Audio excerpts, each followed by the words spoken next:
Hello everyone, once again it is I, the Professor. I know I haven't made a video in a long time and I apologize for that. It's just a little difficult coming up with inspiration every now and then. But the other day, I happened to come across something that totally inspired me to make a nice little video bitching about, once again, idiotic Christians. I don't know why this is a subject material that just catches my attention so often and is one of the things that I can easily make a video about, but it is. And here I am once again. I want to introduce you to a nice little children's book that's meant for 3-year-olds to learn to start reading. This is a little book simply called Hungry Hungry Sharks. Now, the first page of the book has a line that says millions and millions of years ago, so on and so forth. You can see the screenshot on the screen. Now, my 5-year-old son hasn't started actual kindergarten yet. He goes to a preschool, and the one he's going to was picked by someone other than me, and it's a quote-unquote Christian preschool. And he brought a copy of this book back to our house, and it had that line, millions and millions of years ago, blacked out with a black magic marker in it. Now, let me just say this. This is downright fucking ludicrous. This is downright stupid to have a children's book at a school edited because it said the world has been around for millions and millions of years. This is downright stupid.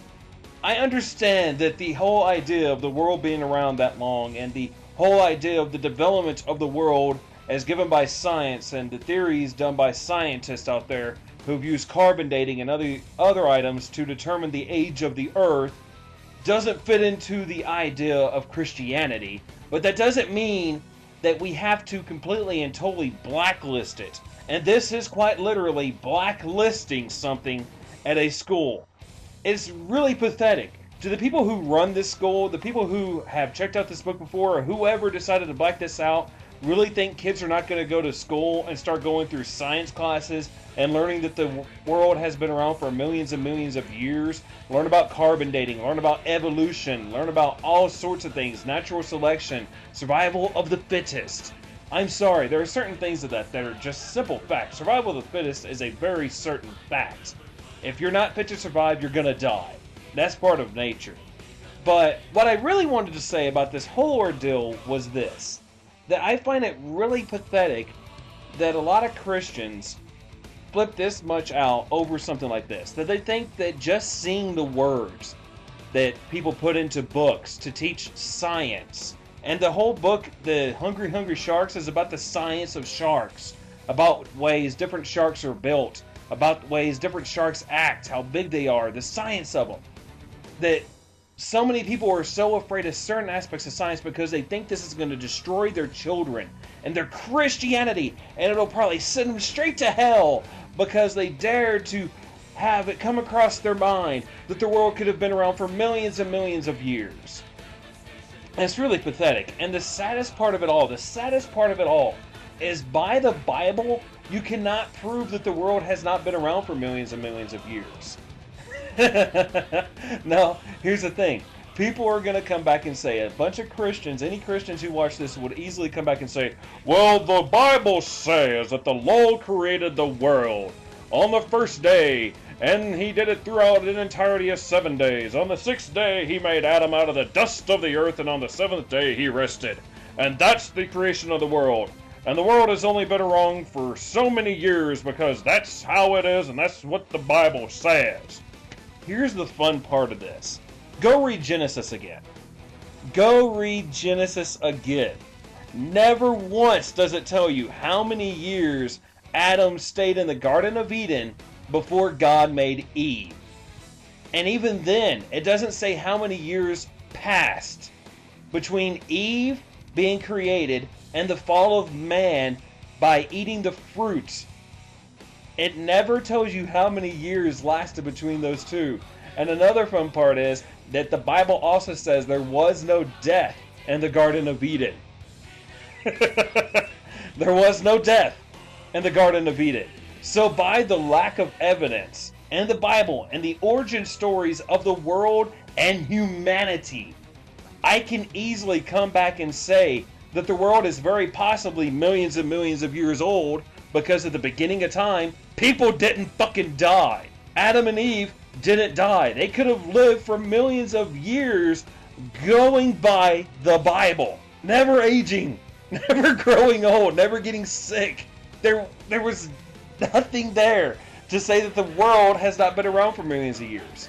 Even further in, look at the book of Job, you idiots, and take into consideration that the book of Job talks about behemoths, lizard behemoths, even some behemoths that could breathe fire. And it also talks about men of the wild who live in caves. The book of Job, which is considered to be the oldest book in the scriptures, talks about dinosaurs and cavemen. And that book was supposed to take place, the story of Job was supposed to take place at the exact same time as Adam. Here's the thing. You can use different aspects of the Bible to prove it's been around for millions of years. The world. You can take different aspects of the Bible and prove it hasn't been around for millions of years. But it's a lot easier to disprove the fact that the Bible says that the world is only 2,000, 4,000, 5,000 years old, however old Christians think it is at this point. I think it's about 5,000 years or something of that sort. But there's no way to prove that it's only that young. Not by the Bible. The issue is you're fighting semantics. You're fighting the things that scientists have gone out and proven through scientific theories, proven through carbon dating, that the world is really fucking old. And I can prove by the Bible just as easily that it is that old. Or at least put that mindset out there and put the theory that it could be that old according to the Bible. I just really think that people who are so closed-minded in the Christian community that think, oh, all science is evil, all science is wrong. We have to protect our children from this science because it will turn them into satanic heathens. I grew up in a household like that. And it is really, really bad. It's really stupid to grow up in a household where everyone around you, your parents, look at you and say, nope, nope, nope, don't believe what that science textbook says. Don't believe what that science textbook says. The world ain't millions of years old. But it's really bad. No, I don't believe in things like evolution, not to completion. I don't believe we came from apes, okay? I really don't. I believe there are certain aspects of the theory of evolution that are true, such as natural selection and survival of the fittest. I do believe those aspects are true, but I don't believe humans evolved from apes. I really don't. But I can understand and I can see where the idea that the world is millions of years old. And I don't want to be the closed-mind kind of Christian father, because I do profess to be a Christian, despite how I fucking talk, by the way, who sits there and says, don't listen to science. I just think people need to calm the fuck down when it comes to that. I found it really pathetic when my son brings me a book and says, Daddy, please read this book with me. And the first line of the book is blacked out because it says the words millions and millions of years ago. That's really pathetic. It really is. Now guys, I hope you enjoyed what I had to say. I hope you enjoyed this. Like I said before at the beginning, I apologize for the lack of videos. Sometimes it's hard to get a little bit of inspiration to make something, but I will do my best to continue making them. I'll do my best to pick it back up and start doing these again. Because, hey, you guys seem to enjoy it. There's an obvious reason why I've gotten 1,600 subscribers. There's a reason for that, and that's because people enjoy my work. And I might as well try to entertain you, as it were. Now, I will be working on getting a 1,500 subscriber special out. I haven't really taken the time to look back and see what it's going to be. It looks like it's going to be probably another Q&A and probably a live stream is what it's going to be. So look for that coming out in the next few days. Now, once again, this is Professor. And once again, and as always, I bid you all a very fine adieu. And I haven't said that in forever. My God, it feels good.